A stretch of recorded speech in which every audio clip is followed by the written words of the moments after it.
Hello viewers! Birthday ka na pa rin ako ng aking mini vlog. So, nung umaga ng birthday ni Naomi, nagpa-is na kami sa school niya sa kanyang tutorial class. So, spaghetti sana yan ng Jollibee kaso may big order daw sila.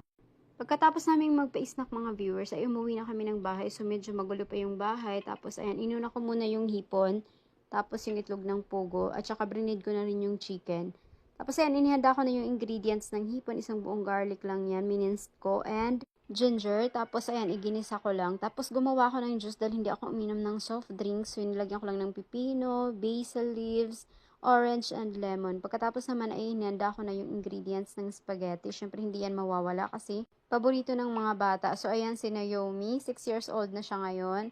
And magigrade 1 na siya ngayong darating na pasukan. Tapos ng mga 2 p.m. dumating na yung aking mga kapatid. So, ayan yung naka-block yung bunso namin. Tapos si kuya at ang pamilya niya.